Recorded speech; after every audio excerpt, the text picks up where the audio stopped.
pues allá, ¿quién putas?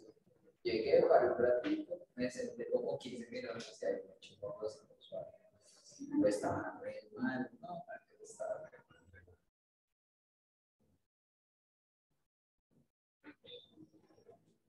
Hola, mi gente, ¿cómo les va? Gracias, Rosa. ¿Cómo les pareció la charla de ayer?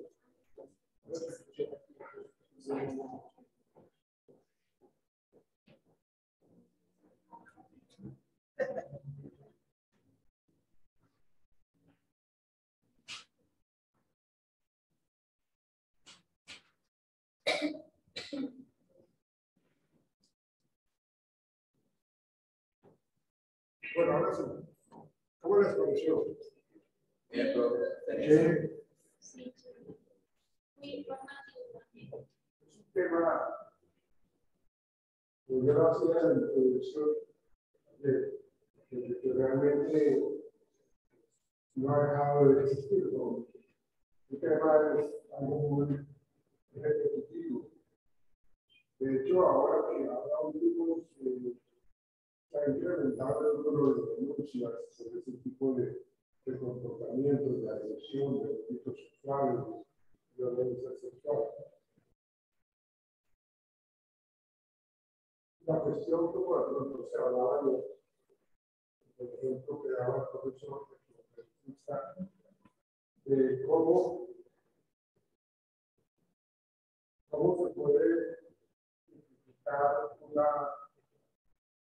delito sexual o un primer avance de una conducta sexual inadecuada. El piropo.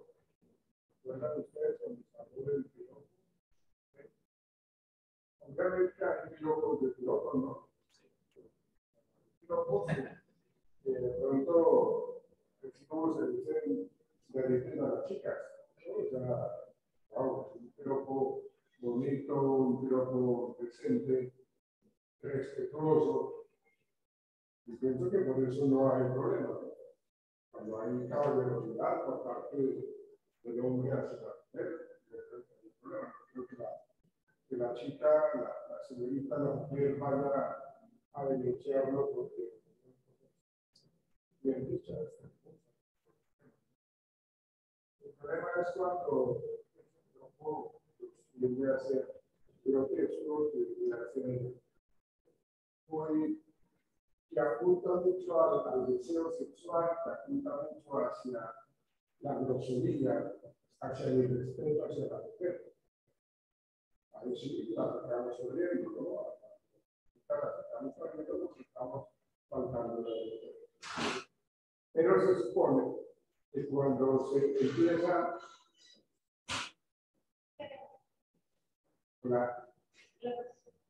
se supone que cuando se empieza a tener todos esos comportamientos,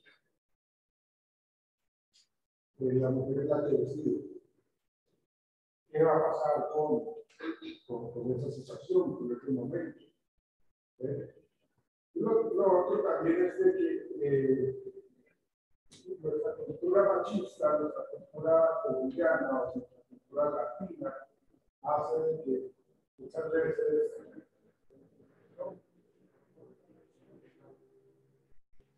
está como aceptado, ¿no? Como que de verdad es algo, sí, se normaliza eso, se normaliza ese tipo de conductas. De hecho, se le dice al muchacho, a la persona que tiene ese piropo grosero, se le felicita. En última se le termina felicitando, como usted sí es un berraco, por poner una expresión, usted es un duro, usted es un. O sea, lo que está hablando de ser grosero, de ser un poco grotesco cuando se expresa hacia la mujer. Entonces, eso es algo que uno vive todos los días. En algún momento lo hemos explicado, lo hemos vivido, lo hemos hecho, pero yo creo que todo está en la educación y los valores que uno ha recibido en el contexto familiar, ¿no? Decía ayer también el profesor con respecto al aprendizaje por observación, cómo las personas aprenden, o los niños aprenden de los adultos.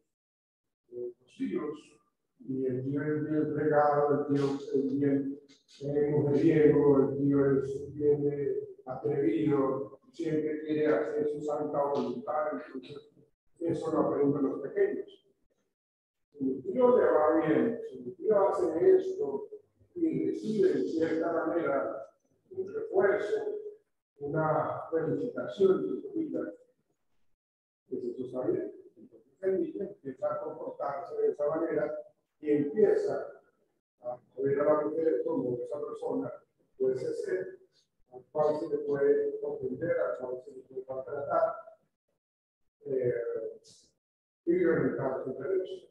¿No? Entonces, esa es una situación adecuada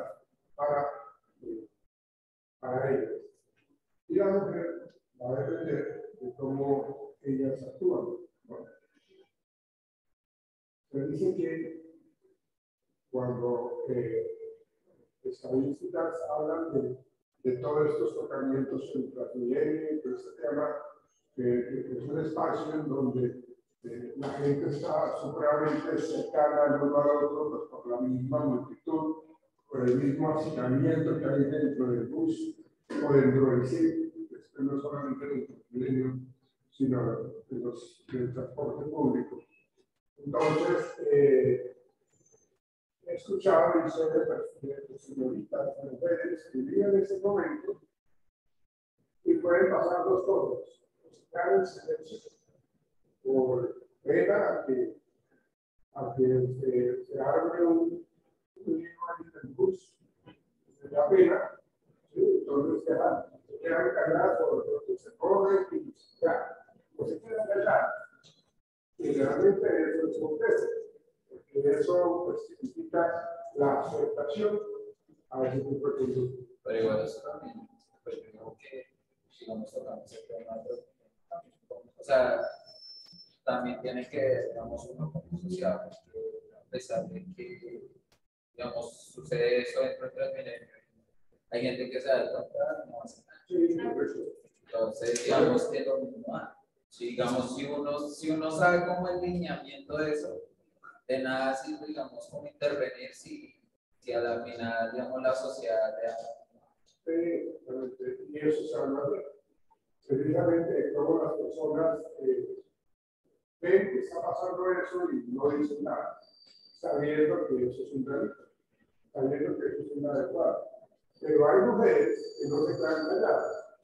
Hay mujeres, sea la que está viviendo la experiencia, o hay mujeres que realmente velan por los demás y entonces empiezan la bulla, el grito de que está haciendo esta señora, a la señorita, a la estudiante de colegio, a la adolescente, a la señora, quien sea. Y entonces generan ese tipo de comportamientos. Ese tipo de comportamientos empiezan a hacer que la gente, bueno, pues, que se asuste, los que están haciendo cuestiones se asustan, hacen una vergüenza que bajarse de bus. Y esto los deja bajar. Porque lo que sucede es las realidades, como nosotros debemos ser parte de la solución y no ser parte del problema. Pero lo que hablábamos anteriormente, inclusive en la noche, también esa misma conferencia, y la gente decía también que muchas veces la gente se queda en silencio porque por lo general los años populares a veces no está sola, está con su callada, puede uno terminar muerto. Es lo que le dicen a uno. Incluso usted ve esas cosas, quédese callado, no se meta en que eso no es ese problema, no lo haga, no es un problema. Entonces, no se molesta, pero entonces la gente termina quitándose el silencio. Y el que calla otorga y el que calla acepta ese tipo de conducta. Y si le llegase a suceder algo por haber sentido lo que no le respondía, pues venga, le dice a uno, venga por pendejo. ¿Quién te manda a haberse metido en ese pueblo? Entonces, ahí está la persona realmente, digamos, vivió esa experiencia negativa de que lo hirieron, lo golpearon, lo robaron, lo que sea, por haberse metido en lo que no le correspondía. Pero ahora lo que se decía yo también, la justicia, la norma legal es muy flexible, es muy permisiva. Y por eso ellos hacen lo que hacen, porque saben que lo pueden saltarse la justicia. Y terminan haciéndolo porque se burlan de la policía, se burlan de la víctima. Perdón. Y eso pues no está. Entonces, se quiso hacer esa charla y esa conferencia porque es algo que se vive todos los días. Es algo que tenemos que tratar de hablar. De hecho, aquí en la universidad, como director del bienestar, yo recibo quejas por escrito de compañeros que son groseros con los compañeros. O sea, hacen en cierto momento un bajoneo, pero también son groseros sexualmente, abusadores en cuanto al comportamiento hacia las mujeres, porque las irrespetan, porque le hacen comentarios despectivos o comentarios muy pasados de tono. ¿Sí? Y entonces ellas le entregan varios casos, le entregan esa información porque dicen, mira, lo que pasa es que yo soy del grupo tal de derecho o de arquitectura, tal cosa. Entonces, eso no sé. No sé, ya perdió por falta de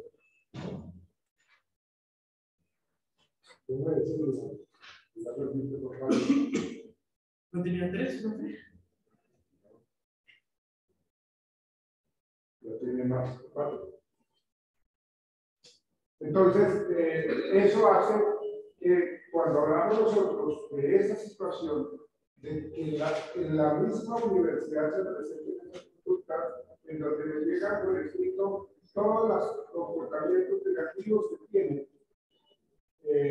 los compañeros, que son maltratadas las señoritas, que porque cuando pasó le tocó la cola a la compañera, o hizo comentarios seguramente vulgares hacia ella, o que la critican porque entonces se viste de tal manera. Todo eso es agresión, todo eso es un delito sexual. Eso fue lo que se mencionó aquí. Las acciones que nosotros debemos asumir es denunciar, ¿sí? No pasar por el silencio, porque me da pena, o porque me señalen de que yo soy la la expresión, soy el sapo o la zapa. Entonces, yo no quiero estar en los temas, entonces, ahí se presenta toda esa situación. ¿Sí? Entonces, es un tema que sinceramente no pasa ahora. Realmente nos toca a todos nosotros, porque seguramente nuestros familiares, hermanas, hijas, tías, mamás, inclusive el hecho de que este tipo de personas que hacen ese tipo de conductas aberrantes, que a veces tienen también violencia sexual hacia señoras mayores de 60 años. ¿Sí? Se meten ya con las señoras de los años dorados, inclusive no miran absolutamente nada con respecto al respeto de la mujer, sino cogen desde una niña de 3 años hasta una señora de 70 años. Esos programas del rastro, esos programas del séptimo día, muestran muy seguido ese tipo de comportamientos. De que salió a la casa y no volvió, y que la siguieron, fíjense lo que pasó con el número de instituciones que están, la patinadora, que con la relación de pareja, no sé por qué, estaba el decoramiento, lo que decían ayer en la charla, el hecho de que yo ya esté consumiendo licor, yo sé que el seguir consumiendo licor me lleva a mí a tener de pronto unas conductas totalmente desinhibidas y no me controlo.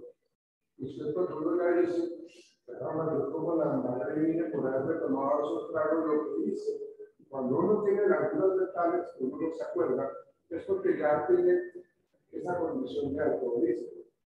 Y las mujeres que también empiezan a tener ese consumo de licor, porque es lo que nos brinda la sociedad, es lo que nos solicita la sociedad para poder entonces ser una chica y o ser un muchacho y debo estar consumiendo licor. Debo estar viviendo en esas reuniones y permitiendo esos comportamientos. Entonces, eso genera, pues, como que, ojo, estamos actuando mal. ¿Sí? Si yo, lo decíamos ayer, si yo estoy consumiendo licor o cualquier sustancia psicoactiva, yo sé que eso me lleva a un segundo paso y a un tercer paso y a meterme después en problemas. ¿Sí? Y es cuando la gente empieza a tener dificultades porque estamos consumiendo licor y manejando una moto o manejando un carro. Y se pasa lo que normalmente nosotros vemos en las noticias, escuchamos en las noticias que pasa, todo por el bendito licor. Uno está diciendo que uno pueda tener un momento de esparcimiento, pero pues, no hasta esas consecuencias. ¿No? Yo no veo a los compañeros, yo veo que yo lo haya tomado, porque uno sabe quién tiene que tomar y cuánto debe tomar. Yo me acuerdo que cuando yo estaba estudiando la especialización de talento urbano, de la Montecareo, mis compañeros, algunos de mis compañeros, nos salíamos a tomar unas cervezas cerca a la Universidad del Centro.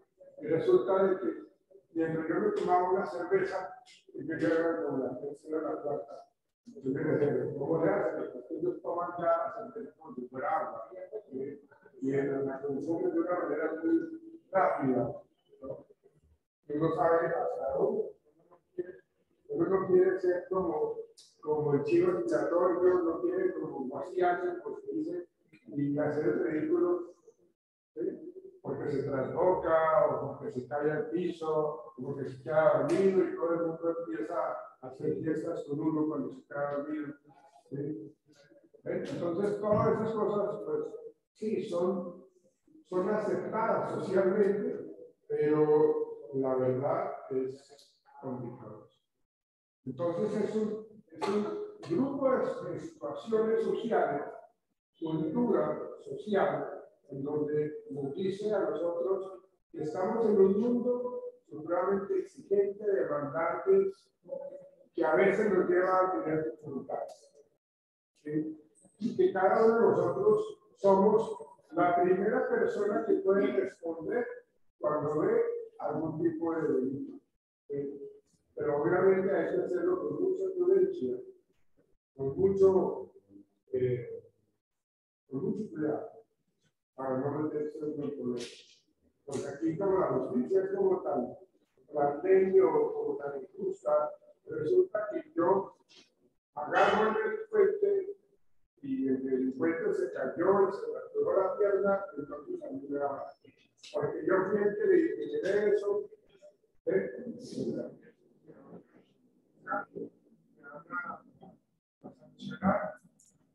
y lleva para felicitar porque entonces, ustedes que están en la flor de la juventud, ustedes tienen muchos proyectos de vida, que tienen toda una vida por delante, pues miren sus conductas, sus comportamientos, hacia dónde nos están llevando, qué tanto estamos haciendo bien las cosas, qué tanto estamos haciendo mal las cosas. ¿Sí? Porque lo que yo decida de mis conductas asumidas, yo tengo que aceptar las consecuencias de eso. Si son conductas funcionales, adecuadas, de compromiso por mi vida, por mi futuro, seguramente mis consecuencias van a ser muy buenas. Pero si son lo contrario, son conductas que demuestran poca preocupación, que demuestran meterme en problemas, una serie de cosas, eso me lleva a tener dificultades. Y eso es lo que uno en últimas termina consiguiendo. Las conductas siempre generan consecuencias. Conductas positivas, seguramente consecuencias positivas. Conductas negativas, seguramente consecuencias negativas. Y veamos a la gente que está alrededor de nosotros con sus consecuencias. Aprendamos de lo que observamos de las experiencias de otras personas, en donde o están bien o están muy mal. Y si yo veo que están muy mal, pues yo no me voy a meter por ese lado, porque eso me generó o le generó a esta persona un problema, y ahora está metido en un lío. No, si a él le pasó eso, entonces yo me voy por otro lado.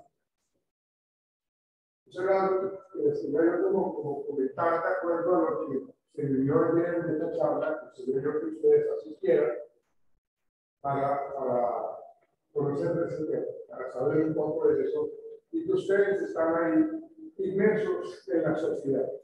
Dependiendo de cómo hace esto, que se comporten, seguramente así les va bien regulado. Pero qué bueno que hayan asistido y qué bueno que hayan estado atentos a eso. Dígame. Me digo, martes y ese día estaba cumpliendo 3 fallas. Yo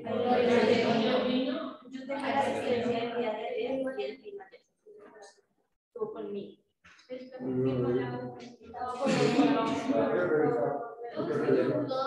en el límite, si te hace falta, de aquí en adelante, una sola vez, ¿cierto?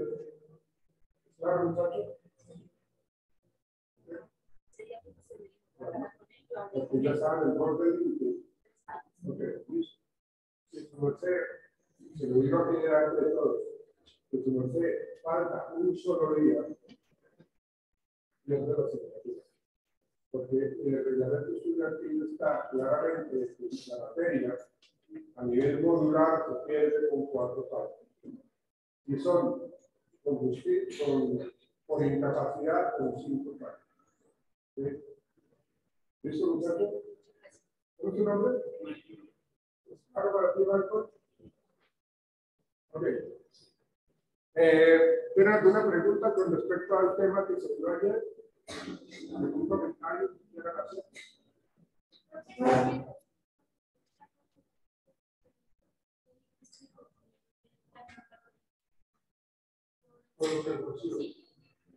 Aprendizaje vital.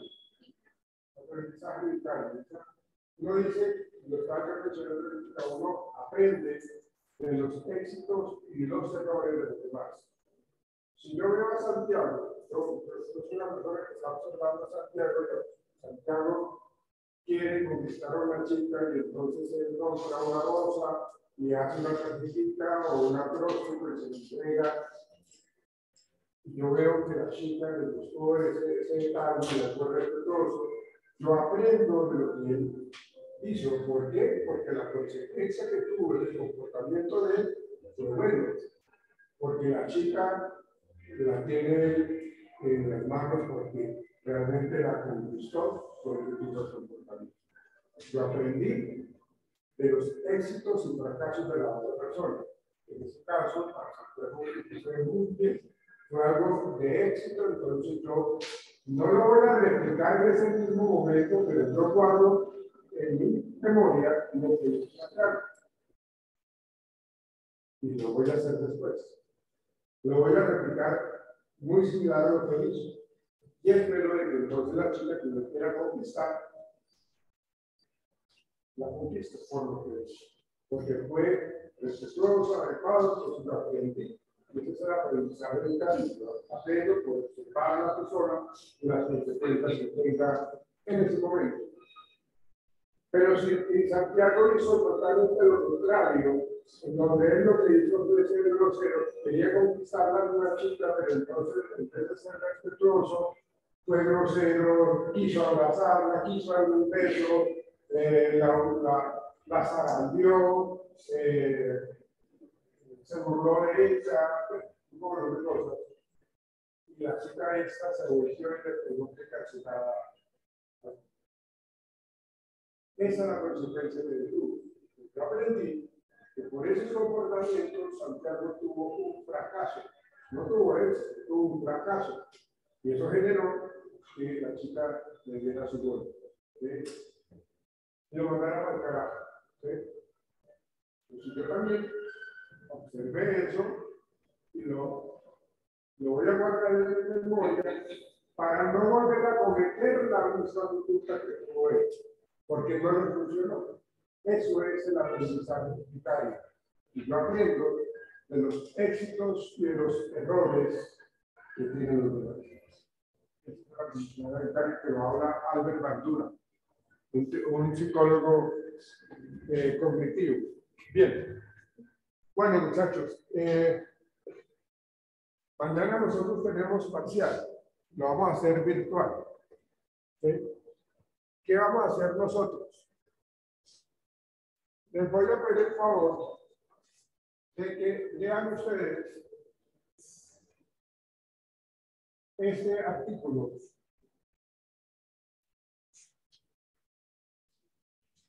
Está ahí en la plataforma. Es un artículo de 25 horas. Prácticas de selección de personal, un instrumento de dominación socialmente aceptable. ¿Sí? Entonces, con base a ese artículo, yo les voy a hacer preguntas. O sea, no les voy a preguntar qué nos dice la línea tal. No. Solamente les voy a hacer preguntas asociadas con eso que ustedes van a responder. ¿Sí? Entonces, ustedes van a activar su cámara cuando vayan a responder y responden. Seguramente para cada uno de haber una manera al azar, unas 2 o 3 preguntas. ¿Sí? Sí, al azar les voy a hacer, yo les voy preguntando. No va a hacerse la misma pregunta para todos, pero tiene que ver con este artículo. Con este artículo. Prácticas de selección de personal con instrumentos de dominación socialmente aceptable. ¿Listo? Para mañana, muchachos. ¿Listo? Ok.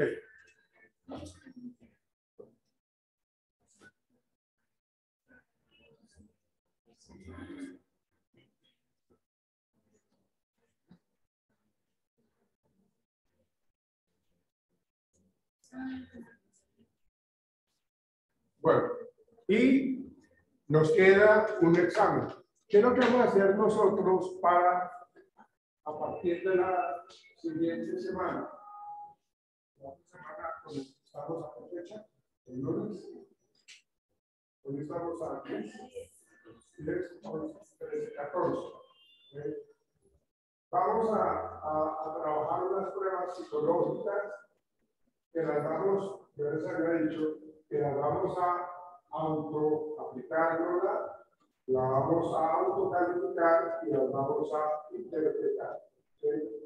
Vamos espero alcanzar 2 pruebas, aplicar una que se llama el 16 PM o el MMPI, yo quiero dar cuenta de esos 2. Mira que vamos a hacer nosotros el lunes. Yo la voy a traer el lunes para que la conozcan ustedes y hay que sacar unas copias de ese material. ¿Sí? Digamos que esas copias es la hoja de respuesta, el cuadernillo, ¿sí? Preguntas y unas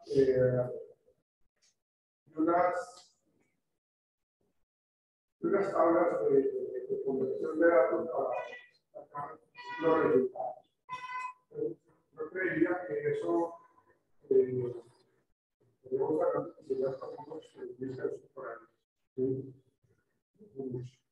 Entonces, ese día pues, las voy a traer, vamos a sacar esa copia aquí al lado donde estamos nosotros. ¿Se la parece o la parece? Ah, bueno, entonces hacia allí, que seguramente ustedes conocen el muchacho, que es flaquito, tiene cola de caballo, ¿sí? Al lado de una cafetería, en una miscelánea. ¿Sí? Ahí, por dicho, la pica del Oxxo, en la siguiente esquina, a la mano izquierda, a mitad de la cuadra, hay una cafetería.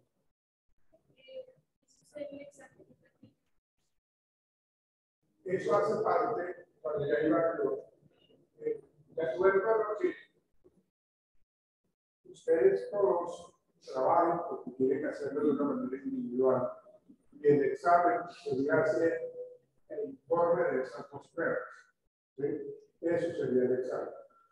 Obviamente, ¿qué se va a calificar? Digamos que una de esas pruebas es evaluar personalidad. Obviamente, yo no les voy a evaluar personalidad, porque cada quien tiene su forma de ser. Yo no les voy a calificar de, usted tiene 3 por ser introducido. No tiene sentido, ¿no? Lo que yo voy a calificar es el proceso que ustedes hicieron, la calificación y la interpretación. Por eso tienen que estar muy juiciosos, atentos a la explicación que yo dé. Si ustedes llegan tarde, ya empiezan a atrasarse y van a estar preguntándole a los compañeros qué se hace, cómo se hace. Entonces, al preguntarle al compañero, hace que se atrase también el compañero. ¿Ven? Entonces, lo que tienen que hacer ustedes es llegar muy juiciosos, prestar atención a las indicaciones que yo les voy a dar y luego ya empezamos a trabajar. Les voy a enseñar cómo se hace un informe cuando uno está en un proceso de selección, cuando uno trabaja en el departamento de selección, uno tiene que entregar el informe de las pruebas aplicadas, porque ese informe va al director de talento humano o al analista de selección, el que toma la decisión, y entonces ese informe ustedes tienen que entregar. Entonces, calificaré el informe, calificaré cómo usted respondió, cómo ustedes respondieron a esa prueba, si la calificaron bien, regular o mal. Si la calificaron, si empezaron a calificarla mal, de ahí para adelante todo es mal. Entonces, ahí estaríamos hablando de cómo les podría ir en el examen. Son 2 pruebas. Por eso tenemos esas, a partir del 14, tenemos esas semanas para poder practicar en ellas, preguntar y ir haciendo ese trabajo. O sea, todas las semanas vamos a ver eso. Sí, sí, porque son 2 pruebas y como son las citas, tengo que explicárselas muy bien, precisamente para que ustedes sepan qué es lo que van a responder en esa prueba de personalidad. ¿Sí? No sé, voy a hacer, si traigo la MMPI, que son 568 preguntas, 564 largas, por eso es que tenemos que estar, porque quiero que vamos a hacer, las vamos a responder acá, ¿sí? Las vamos a responder acá, tenemos el tiempo. Después de eso, de responderlas, como ya todos debemos estar como muy ya al mismo nivel de haber terminado la prueba, entonces lo que hacemos nosotros es empezar a calificarla. Entonces, por eso requiero que estén muy juiciosos prestando atención. ¿Sí? Y luego haremos la siguiente prueba. Otra vez puede ser un poco más pequeña. De hecho, creo que ustedes seguramente la han conocido, que es el Duarte, que es el de los 8 campos, a partir de los dibujos. Vamos, digamos que ese es un tipo de prueba proyectiva y el otro es un cuestionario más estadístico, ¿no? Y para mí es mucho más válido que el ciudadano que tiene validez con familiar, o sea, me parece que es mucho más válido. ¿Sí? No quiere decir que el igual técnico sea bueno, seguramente es bueno, pero da muchas, aunque también tenemos un cuaderno que nos ayuda a explicar los resultados que tengamos. ¿Vale? Entonces, eso es para lo que nos queda. Porque acuérdense que tenemos un deseo, creo que es el un deseo. Creo que terminamos clase en 22. Entonces tenemos la semana que viene para poder trabajar. Porque la última semana, prácticamente. Porque el último día, el 20, o la sesión 20, ya se les entrega de sus notas. Bien, muchachos.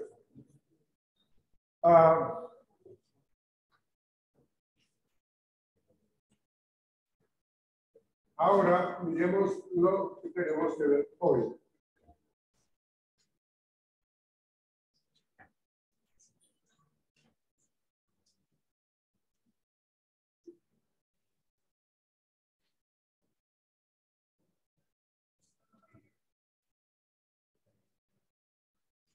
Vamos a hablar de esta entrevista por competencias. Lo que habíamos hecho, la actividad que hicimos antes de ayer,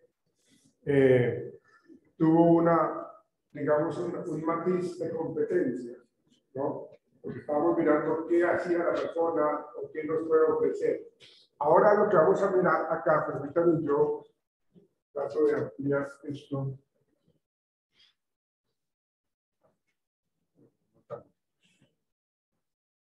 ¿Hay mejor? ¿Es mejor ahí? Ok. Bueno, entonces, miren lo que nosotros debemos tener en cuenta en la entrevista psicológica por competencia. Obviamente, lo que hacemos nosotros es tener en cuenta los datos personales del candidato. ¿Qué hacemos nosotros acá? Pues tenemos que conocer con quién estamos hablando. ¿Quién es la persona que nosotros estamos entrevistando?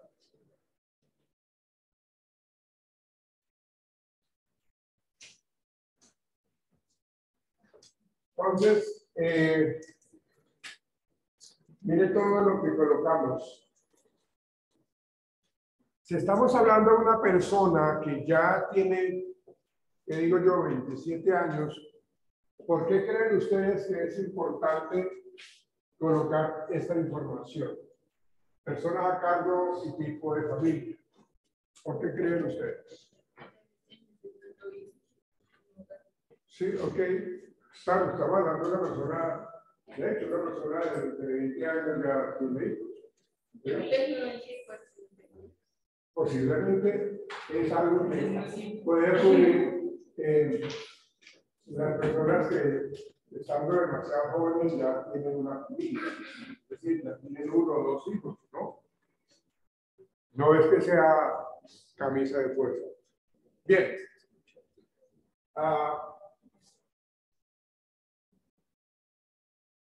¿Por qué nos sirve a nosotros tener conocimiento de esa información? ¿Por qué le sirve al departamento de selección, al psicólogo, tener conocimiento de la familia? Seguramente de la disponibilidad de tiempo. ¿Cuántos hijos tiene? No, yo tengo 3 hijos. ¿Y qué edad tienen ellos? Ellos pueden tener 1 año, 3 años, 6 años. ¿Con quién vive usted?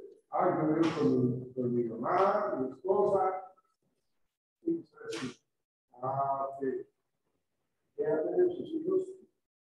Tiene 2 años, tiene 6 años, tiene 9 años. Pequeños. Y eso implica que seguramente si ella, o alguno de ellos se enferma, el señor o la señora tiene que ir a acompañar a las enfermeras. Vamos a tener una persona que de pronto se va a pedir permisos o se va a ausentar frecuentemente. Y obviamente, Eso es lo que todos decimos. No, mis hijos están primero el trabajo. ¿Sí? Que espera, señor jefe, pero yo tengo que ser pendiente y no tengo quien me los cuide. Por eso toda esa información es importante, para que miremos quién es mi red de apoyo a nivel de familia. Mi red de apoyo es, vivo con mis hermanos, con mis tíos, con mis padres, con mis abuelos. Si mis abuelos están conmigo, o más bien, si mis padres están conmigo y ya son bien avanzados en edad, entonces también, su papá puede tener, su papá tiene 78 años y en qué condiciones de salud están. Entonces también se sabe que uno tiene que indagarse, porque es algo que nos ayuda a determinar qué tanto la persona se puede distraer en el trabajo por estar pensando en sus padres, en sus hijos pequeños, ¿cierto? Y porque no tiene quien más ayude. ¿Sí? Entonces, eso podría ayudarnos de alguna manera a entender un poco la estructura familiar, ¿no? Una familia nuclear es cuál? Mamá, papá. Eso es una familia nuclear. Máximo 2 hijos. Mamá, papá. O sea, lo que es el núcleo familiar es la familia normal que se da en la sociedad. Vive con la esposa, el esposo y sus 2 hijos. Por sus hijos. Esa es la familia social. Eso es lo que en el genograma, hablando de genograma, no sé si ustedes lo hayan visto. ¿Ustedes saben qué hago yo referente al genograma? ¿Eso qué es? ¿Una cumbre? Sí. Una figura. Sí, correcto. Más o menos es eso. Cuando hablamos del genograma, estamos hablando de estas figuras. ¿Sí? El cuadrado significa hombre. Y al interior del cuadrado vamos a colocar nosotros la edad de la persona. Entonces el esposo es de 27 años. La esposa se representa con un círculo, ¿no? Y acá también se le coloca la edad, 26 años. ¿Sí? Entonces, acá nosotros lo que hacemos es unirlos.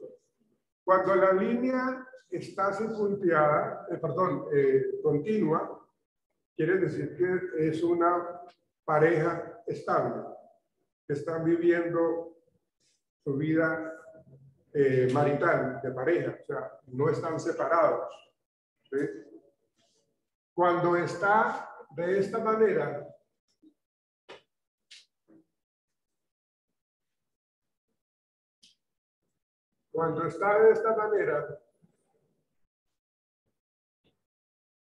quiere decir que es una pareja que pelea mucho, que están discutiendo frecuentemente. ¿Sí? Cuando la línea está de esta, o la figura está de esta manera, quiere decir que se separaron, están divorciados. ¿Sí? Luego, pues digamos que es una pareja ejemplar, entonces está así. Entonces ellos tienen una hija,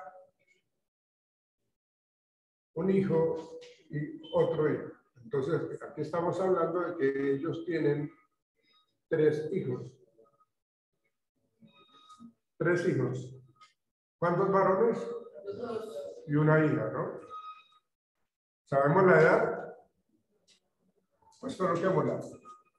Digamos que tienen 27, 26 años, entonces de pronto esta hija tiene 16 años.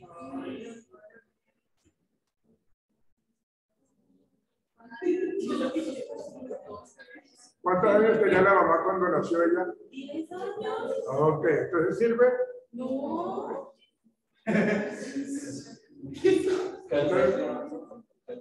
10 años. mujer. Tiene un hijo de 5 años y tiene uno de 2 años. ¿Sí? Ok. Digamos que esa es la familia nuclear. ¿Sí? Pero entonces, aquí está, decimos que se vive con el suegro. Entonces, el papá de ella está acá. Es una persona de 70 años. 70 años. Aquí ya no es una familia nuclear. Aquí ya se convierte en un tipo de familia extensa. Extensa. Porque aparte de ello tenemos que aquí está un sobrino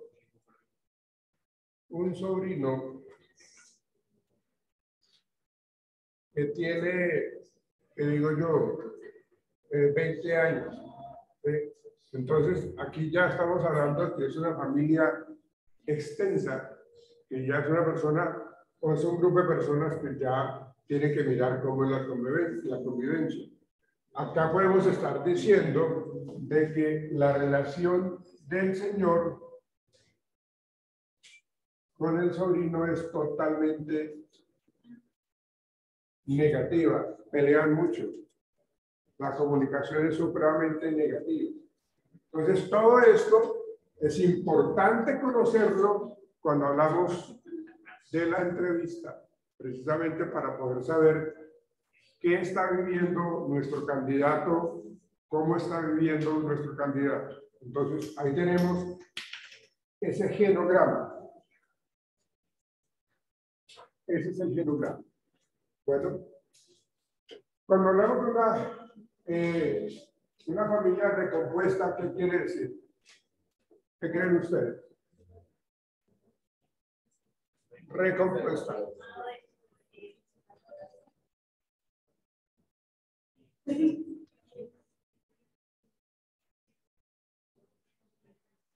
¿Qué creen ustedes? Recompuesta. Que hay una pareja, pero no, tanto él como ella tienen su familia aparte. O sea, no tienen como hijos de ellos propios, sino familia. Ya con hijos aparte existe No, aunque ustedes tienen en algo razón. Digamos, una familia recompuesta quiere decir que, digamos, este señor falleció. ¿Sí? Entonces, la señora, bueno, tenía sus 3 hijos, pero volvió a casarse. O bueno, no sé si era casada antes, no se podía casar nuevamente. Pero ella volvió a rehacer su vida. Entonces, aquí aparece otro personaje, ¿sí? En donde, digamos que esta persona tiene 30 años. ¿Sí? Aquí estamos hablando de la hija y de los 2 hijos. Y este señor, a su vez, tenía 2 hijas. 2 hijas. Bueno.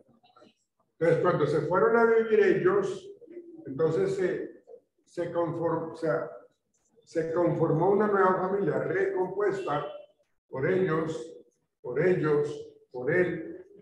y obviamente, ¿cierto? Pero ella ya se había casado anteriormente. Y por el otro lado está la familia monoparental. ¿Qué quiere decir? Que está viviendo, es madre soltera, vive con los hijos, o es padre soltero y vive con los hijos. ¿Sí? Puede ser de que hayan tenido 2 hijos y se separaron y quedaron. Entonces, cuando van a la entrevista, ¿usted con quién vive? Ah, no, yo tengo 2 hijos. ¿Y con qué? Ah, no, yo soy separadas. Ah, bueno, entonces esa es la familia monoparental.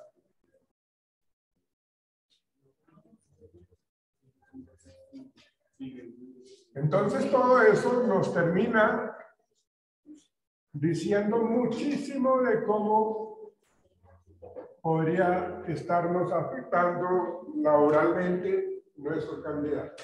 ¿Sí?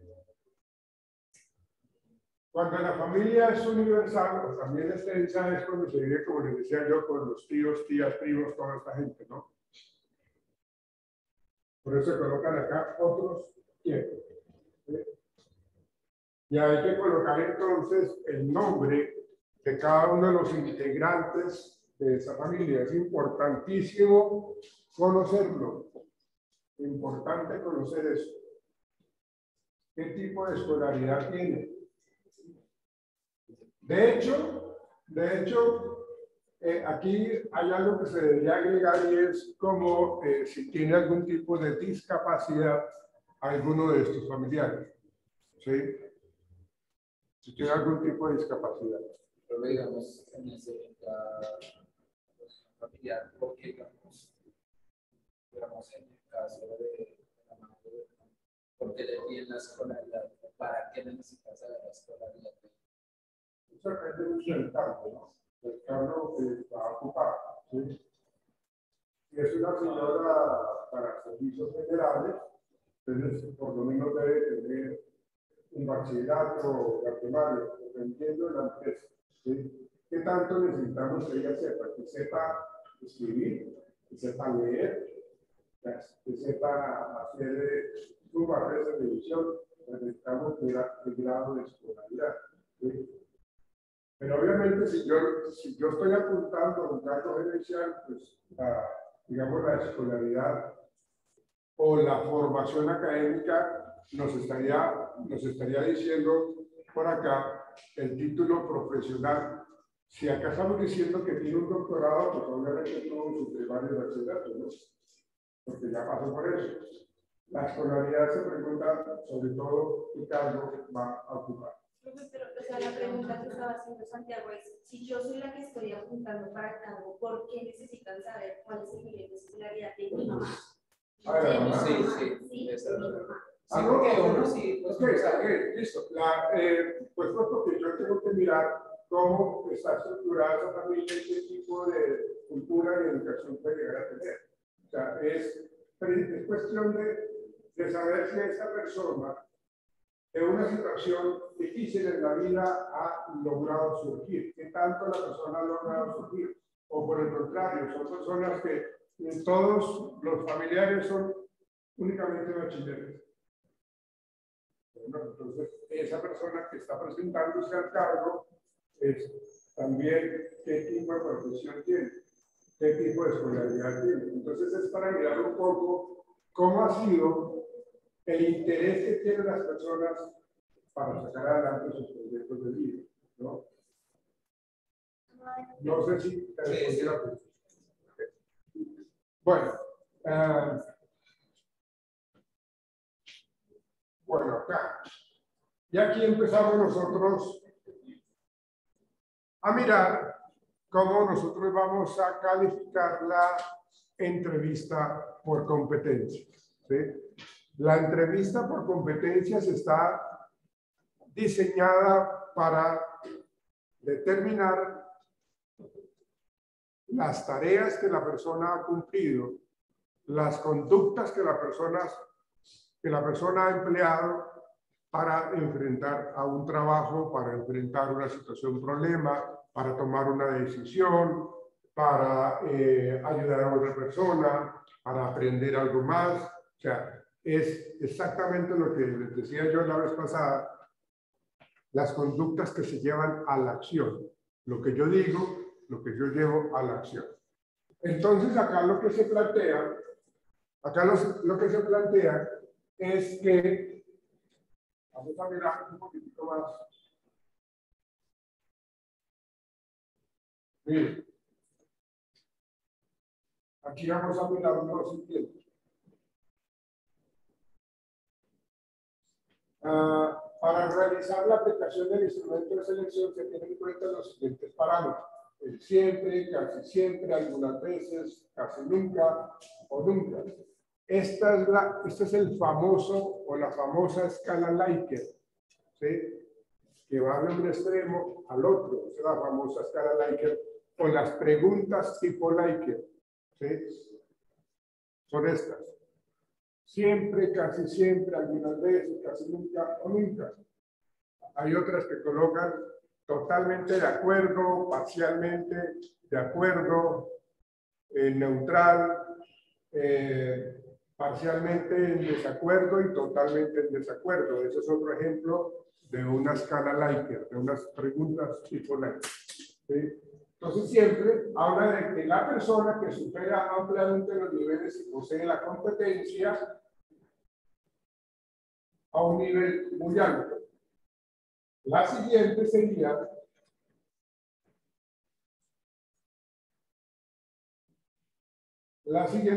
casi siempre que habla de un nivel de satisfacción. Vamos a ver cuál es el nivel de satisfacción acá. Superior al promedio. O sea, el anterior es un nivel de competencia muy alto. Cuando hablamos de siempre, el casi siempre es un nivel de satisfactorio superior al promedio. Algunas veces es el nivel promedio. Cuando la entrevista o la prueba psicológica por lo general está en un nivel promedio, caramba, eso no es un buen resultado. O sea, no podemos tener un candidato que puntúe todo a nivel promedio. No habla bien del candidato, ¿sí? O sea, o se es o no se es. Pero eso de aguas teguidas, pues no. Pero el nivel promedio dice, algunas veces, está por debajo de lo esperado y requiere esfuerzos para el cumplimiento de las exigencias de la competencia. Es decir, que toca estarle apoyando, estarle diciendo qué tiene, qué no tiene que hacer, cómo lo debe hacer. O sea, nos demanda demasiado tiempo estarle enseñando a él. Entonces, estamos hablando de algunas veces. Casi nunca la persona posee la competencia en un nivel bajo, no satisface las exigencias mínimas. Entonces, ahí ya es algo negativo. Y nunca, pues, es evidente que se le dificulta tener esa competencia para el cargo. Entonces, su nivel es muy bajo. Entonces, aquí comienza esta entrevista por competencia.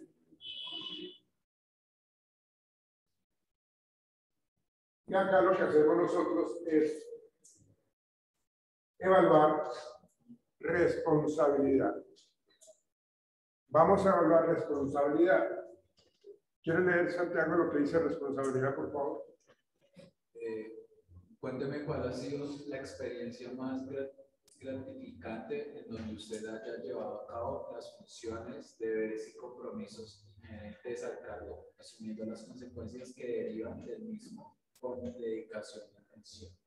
Entonces, de acuerdo a la respuesta, fíjense que son preguntas abiertas, porque yo le doy la oportunidad a los candidatos de que expresen cómo demuestran su responsabilidad. ¿Sí? Entonces, para el entrevistador, hay una serie de palabras claves que ellos tienen como filtro para determinar si estamos midiendo o no responsabilidad. Entonces, cuando esa persona habla y dentro de eso que menciona, dice alguna de estas palabras, entonces ahí yo ya estoy entendiendo el tema de responsabilidad. Entonces, lo que yo voy a colocar acá como entrevistador es esto, ¿no? Siempre, casi siempre, algunas veces, casi nunca y nunca. Entonces yo coloco el asterisco allí, la X allí, seleccionando el tema de responsabilidad. Luego, vemos la siguiente pregunta para el candidato. Trabajo en equipo.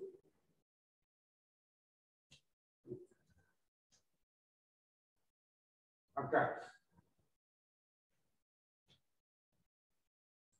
¿Cuáles son sus virtudes según su equipo de trabajo? ¿Cuáles son sus virtudes según su equipo de trabajo? ¿Sí?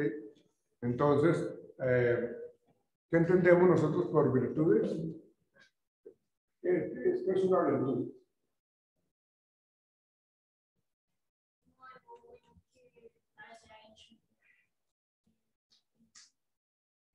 Pero, ¿qué es? ¿Qué es una virtud? ¿Una virtud qué es? Puede ser una habilidad que cualquier persona pueda tener. Cuando yo digo usted es muy virtuoso, cuando usted habla delante de la gente, usted es muy virtuoso. ¿Sí? Entonces estoy diciendo que usted tiene la virtud del diálogo o la virtud de la comunicación. ¿Sí? Tiene, digamos, como se decía, esa habilidad. ¿Sí?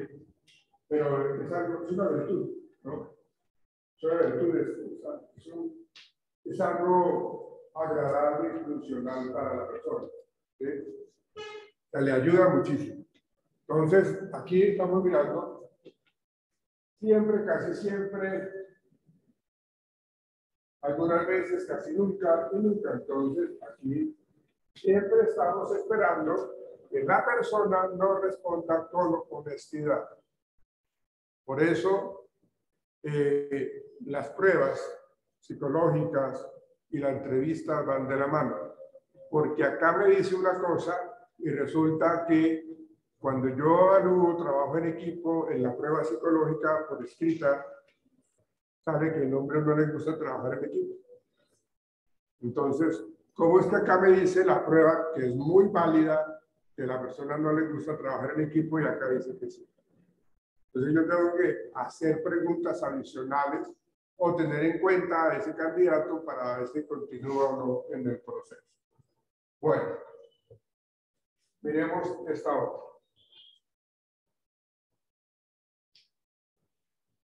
Trabajo bajo presión. ¿Quieres leer, por favor? ¿Esta la alcanzas a leer?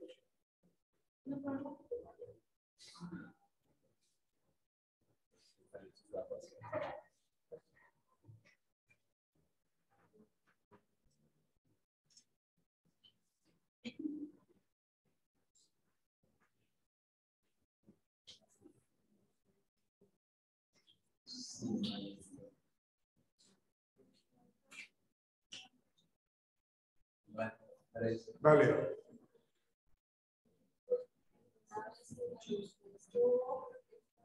Tuvo que realizar un trabajo bajo presión. ¿Qué tipo de trabajo era? ¿Cómo se sintió? ¿Qué acción emprendió? ¿Qué acciones emprendió? Trabajo en equipo, es lo que estamos evaluando. ¿Sí? Trabajo bajo presión. ¿Sí? ¿Qué tipo de trabajo era? ¿Cómo se sintió? ¿Qué acciones emprendió? Por lo general en las entrevistas por competencias, lo que yo necesito es indagar con respecto a usted cómo manejó eso. Hábleme de esa situación difícil que usted vivió en la empresa. ¿Cómo lo solucionó? ¿Cómo lo abordó? ¿De quién pidió ayuda? ¿O si pidió ayuda o no? O sea, necesitamos ver cómo esa persona fue estratégica o no para solucionar el problema. O a trabajar bajo presión. ¿Listo? La siguiente sería responsabilidad. Ah, no, perdón. Adaptabilidad. Vamos a mirar esta. ¿Quieren leer, por favor? Esta. Narrarle una situación en la que usted haya tenido que aceptar los cambios, aprender más experiencias y afrontar situaciones nuevas con esta habilidad y estructuración psíquica y física. ¿Cómo enfrentó dicha situación y cómo se sintió? Se ven que son preguntas abiertas, pero que tienen mucho que ver con la conducta que lleva la persona en el contexto laboral. ¿Cómo respondería Santiago a esa pregunta?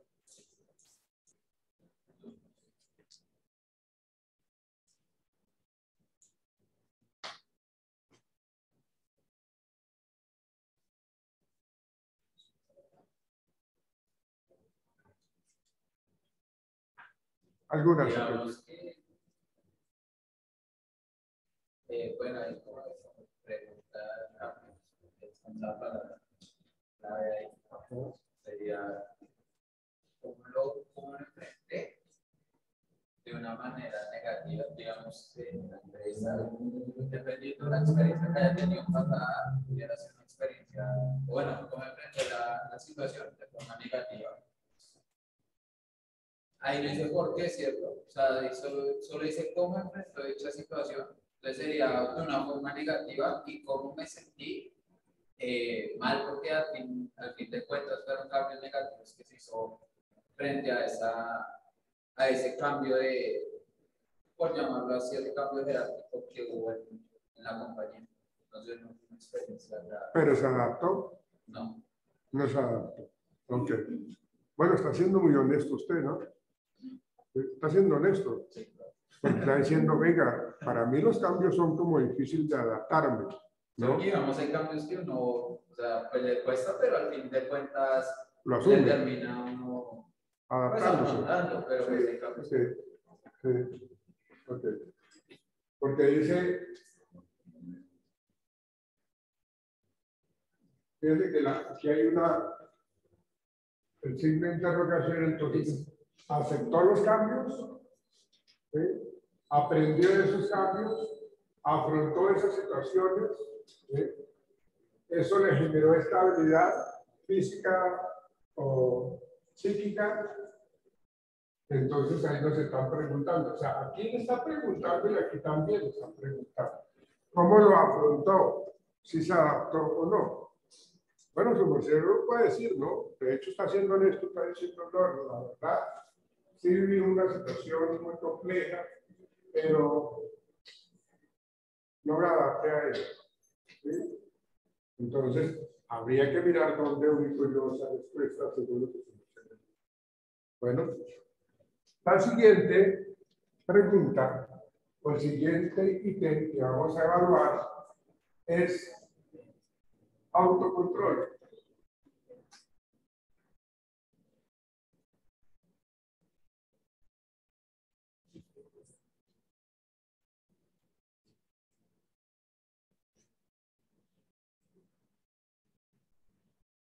Alejandro, ¿cuál sería? Léete, por favor.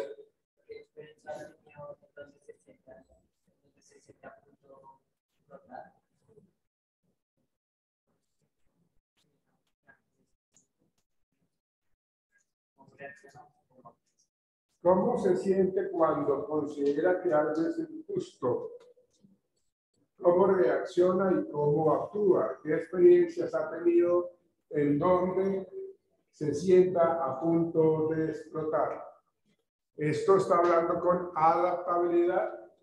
No, esto tiene que ver con autocontrol. ¿Sí? Autocontrol. ¿Qué responderías, Alejandro? ¿Alguna experiencia que hayas vivido?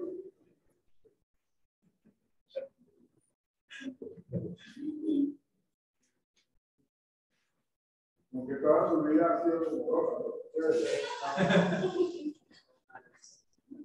Ahora, entonces, si no es así, entonces, ¿cuándo se nos ha percibido, Alejandro, que has perdido o has aprendido a aprender el control? O sea, que se reacciona y pone a patadas todo, o se pone a llorar, o grita, lo que sea. ¿Cómo? ¿A nunca? Siempre estaba así, estable, no sé, o sea,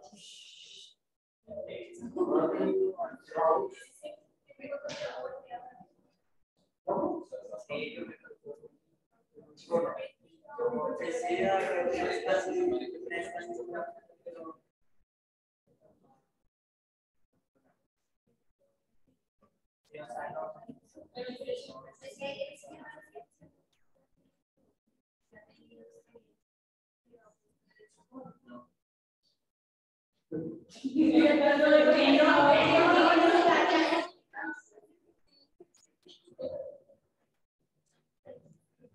Entonces, todo bien. Ok. Pero fíjense que ahí estamos, Alejandro, ahí estamos diciendo, bueno, como usted dice, Alejandro, que has tenido autocontrol. Ahora la pregunta es, ¿cómo se siente cuando pasa una situación de esas, aún teniendo su merced el autocontrol? ¿Cómo se siente?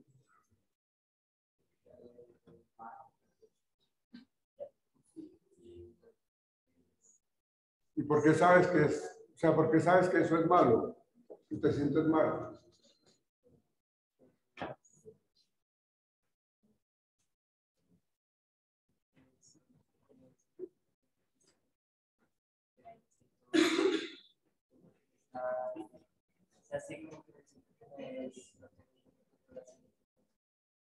Ok. Pero mira lo que está respondiendo Alejandro. O sea, él dice que tiene el autocontrol, pero luego dice que se siente mal por no tener el control.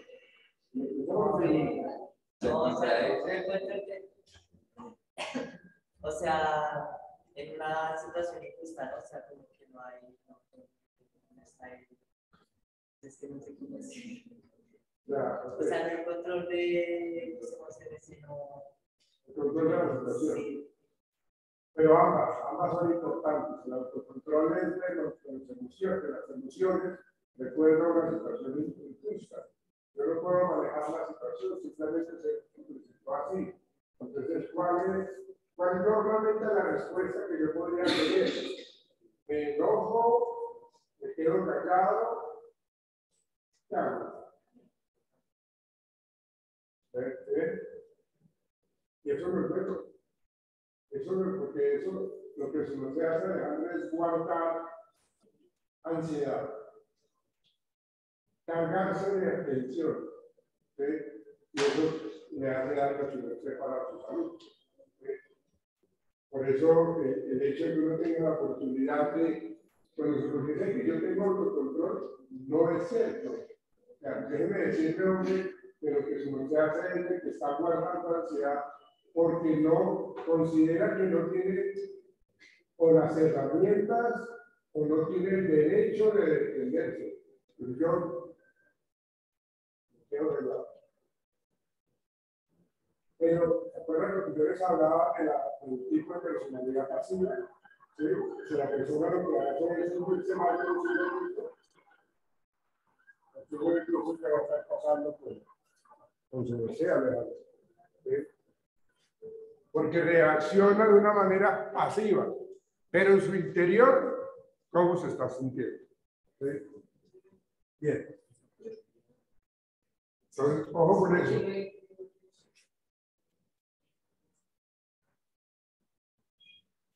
Vamos a mirar esta. Orden y claridad en los procesos propios de su campo.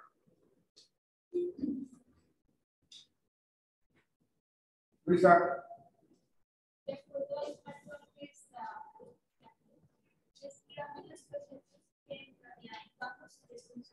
Mira la pregunta o el ítem que estamos evaluando es cuál. Orden y claridad en los procesos propios de su cargo. Orden y claridad de los procesos propios de su cargo. Estos son cosas que ya se han vivido en el pasado, que ya se han manejado en el pasado. Entonces la pregunta va a eso, de acuerdo al cargo al que se está postulando, descríbame los procesos que estarían bajo su responsabilidad. ¿Cuáles serían, Luisa?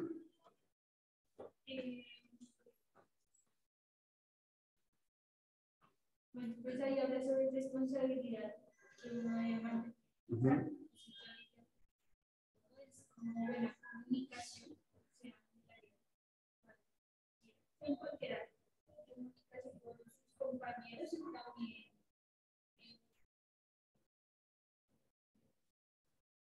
también diría que la responsabilidad de...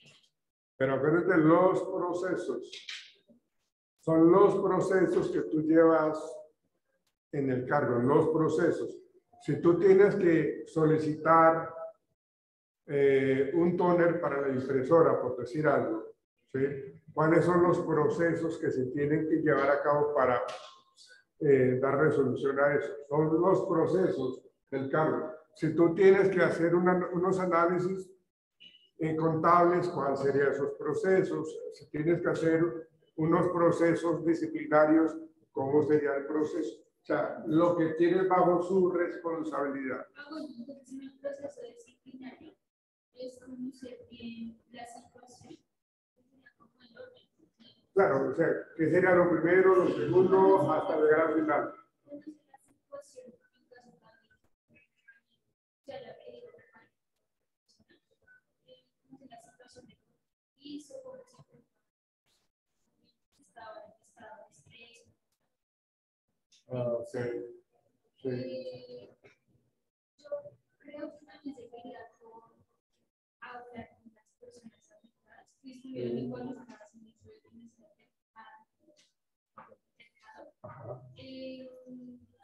después trataría como de conciliar en el sentido de que ellos pues, puedan estar tranquilos nuevamente en el ámbito laboral, la situación. Y ya pues seguir como continuar el proceso de analizarlos después de cómo se comporta. ¿Eso es algo que tú haces o es algo que está estipulado en la empresa? Yo diría que yo lo haría muchas veces. Pues no, porque está mal. Yo creo porque creo que no es aquí tanto, usted sigue los procesos y en tu caso está bajo tu responsabilidad. Cuando hablamos de un disciplinario, hay un protocolo en la organización, en el área de talento humano, en donde se habla de disciplinario. Entonces, lo que hay que hacer es A, B, C, D. O sea, yo tengo claro cuáles son mis procesos, que están bajo mi responsabilidad, en mi cargo. O sea, no puedo yo hacer unos procesos amañados a mi criterio, no, yo tengo que seguir unos procesos que están establecidos en la organización. De acuerdo a eso, de acuerdo a lo que yo, a las políticas internas, a los procesos disciplinarios de la organización, yo me ciño a los pasos que se siguen en esos procesos, que son esos procesos. Porque de pronto, si usted lo hace de una manera individual y bajo tu propio criterio, de pronto estás dejando de evaluar otras cosas. Pues, yo diría como experiencia en el trabajo que tuve, muchas veces no se aplicaba el proceso de trabajo, ¿sí? O sea, como que no se tomaban como que no realizaban ese proceso en caso tal de alguna agresión de trabajo colaborador. Yo por eso dije que lo haría como, sí lo haría, pero no, o sea, sí lo haría siguiendo los lineamientos de la empresa, o sea, pero sí lo ejecutaría no como en algunas organizaciones que lo pasan por alto. Ya, ok. Listo. Bien. Vamos con el siguiente. Atención al detalle. Vamos a ver qué nos dice atención al detalle.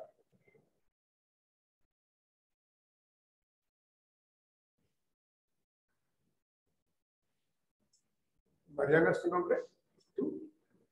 Camila, ¿quieres leerlo, por favor? Atención al detalle. ¿Qué competencias considera usted que tiene para desarrollar el cargo de participación?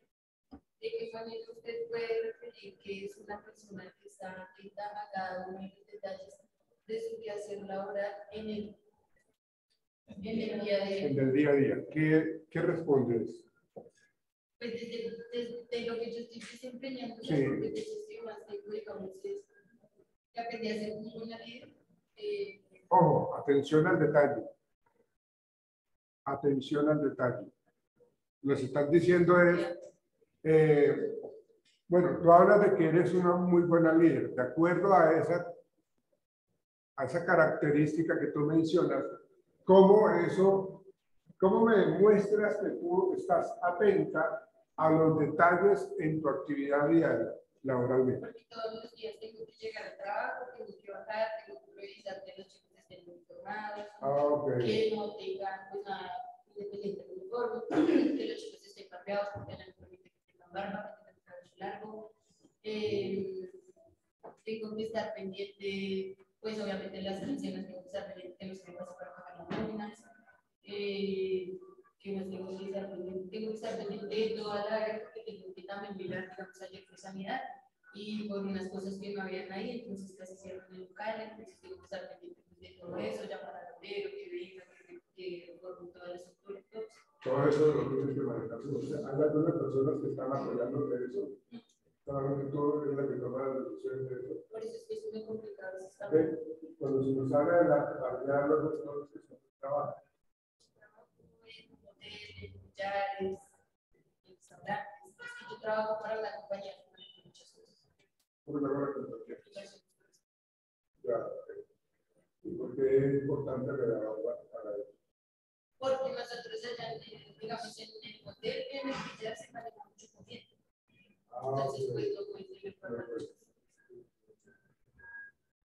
Bueno, sí, fíjate que sí das una explicación muy clara con respecto a cómo se maneja todas las actividades que usted tiene que realizar, que están muy relacionadas con el estar muy atentos a lo que pasa, a lo que tenemos que realizar de la nómina, al listado de las personas que están incapacitadas, a los descuentos. O sea, es un trabajo en detalle. ¿Cómo te va? Bien. ¿Y ya se han tenido dificultades en esa área? Pues al principio aprendí. Claro. Sí, el aprendizaje. Bien, muy bien. Una respuesta interesante. Bueno. Atención al detalle. Luego, esta sería orientación al resultado.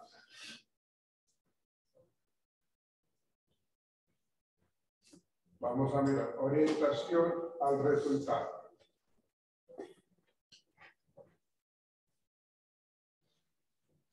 Pues tienes una experiencia en la que la haya Tocado. actuar con velocidad de sentido de prisa, tomar decisiones importantes necesarias para aceptar las necesidades del cliente o de la organización. Ok. ¿Qué respondes, Teresa? Cuénteme alguna experiencia, orientación al resultado. O sea, el proceso me lleva a tener un resultado. Mis acciones me llevan a tener un resultado en cualquier situación laboral. Cuénteme alguna experiencia en la que haya tenido que actuar con velocidad y sentido de urgencia. Pueden ser cosas que no son tan urgentes y hay otras que sí lo son, ¿no? Tomar decisiones importantes, necesarias para superar a los competidores, responder a las necesidades de clientes o de la organización. Como gerente de una empresa o como director de un área, yo necesito cumplir ciertos porcentajes de resultados positivos. ¿Sí? Entonces, ¿cómo lo voy a terminar haciendo? ¿Cómo lo hago? Es lo que me están preguntando acá. ¿Qué dices tú? Pues voy a poner el caso como no sé, Sí. como de un policía. En la velocidad y en el sentido de prisa, el llamado, no sé, no sé. Pero en la toma de decisiones, ¿cuáles son? ¿Cómo es la toma de decisiones? ¿Cómo tiene que ser ese tipo de experiencia con respecto al señor policía? Bueno, pues sería como llamar a la patrulla y pues ya, si la persona decide hacer una denuncia, pues se le por toda esta. Por favor, niña.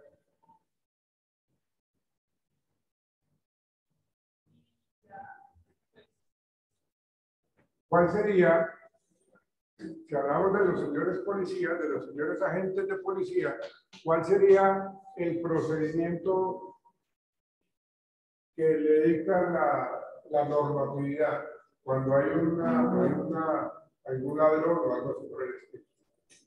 ¿Sabes tú algo de eso? Más o Entonces, ¿qué tendría que hacer? Como tomar los datos de la persona, de la que fue La víctima. Sí, la víctima. Y ya como llamar a la patrulla y decir, pues ya si la persona quiere hacer como denuncia contra la persona que la robó, pues acuérdense que es el sentido de urgencia. Digamos, si la persona está herida, ¿sí? ¿Qué está pasando con esa persona? O sea, hay que mirar todo el contexto. Entonces, orientación al resultado. Yo que quiero tener como un buen resultado, pues salvar una vida, ¿no? Entonces, si la persona no está herida, entonces yo podría tomarme ese tiempo de hacer preguntas, pero si la persona está herida, lo primero que yo tengo que hacer es llamar a una ambulancia. O sea, orientación al resultado, y en este caso es de salvar una vida. ¿Sí? O me pongo de terco y me pongo a trabajar en el protocolo, en el paso A, en el paso B, y la víctima ahí desangrándose. ¿Sí? Pues, sí, no tiene sentido. O sea, es precisamente tomar decisiones de una manera rápida, ágil, de acuerdo al contexto que se está viviendo. ¿Sí? ¿Qué tanto la persona tiene esa experiencia, esa habilidad, esa estrategia de manejar eso? O se queda pasmado, porque las personas a veces se quedan totalmente pasmados porque no saben qué hacer, porque les da miedo tomar decisiones. Por eso, digamos, una persona que trabaja para, o sea, que es médico y que va a trabajar en urgencias, esa pregunta es supremamente importante. ¿Usted cómo maneja la orientación del resultado para tomar decisiones para salvarle la vida a una persona que está en urgencia o que llega con una herida de bala o con un puñal en la espalda, ¿no? La toma de decisiones y saber actuar, no es actuar por actuar. Y la última, ya para terminar, la última sería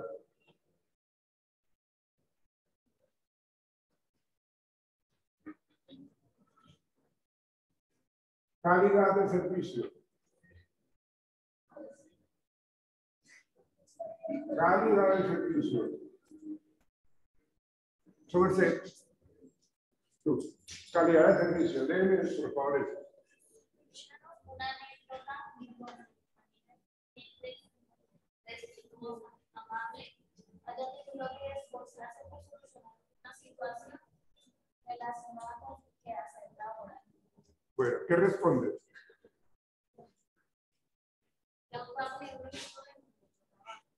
Calidad de servicio, niña, por favor. Que se maneja mucho la atención al cliente, pues en esta situación. Entonces, hay que tener en cuenta muy bien la atención al cliente, que hay que llegan a ya y no a la atención. Entonces, digamos, yo la podría hacer cuando el cliente va a pagar, digamos, no se hace. Muchas veces creen que el cliente llega a la persona y dice, sí le cobro, pero a nosotros no se nos. Entonces ahí ya el cliente tiende a censurarse, a que sí me cobró, no voy a volver a pagar, me voy. Entonces hay que mantener, como saber llegar al cliente, saber tratarlo de una manera respetuosa, amable, convenga, comuníquese con el banco, si le damos un tinto para que se calme, muchas veces puede suceder. Entonces es como llevar una buena comunicación para que ellos no se sientan de que uno los está atacando, sino de que les quiere dar una solución. Ok. Sí, no está bien. Porque eso es el servicio de calidad, ¿no? Mantener siempre contento. A veces hay unos clientes superadamente complejos, difíciles. ¿Bien? Pero muchachos, mañana nos vemos virtual, por favor. Vamos con el artículo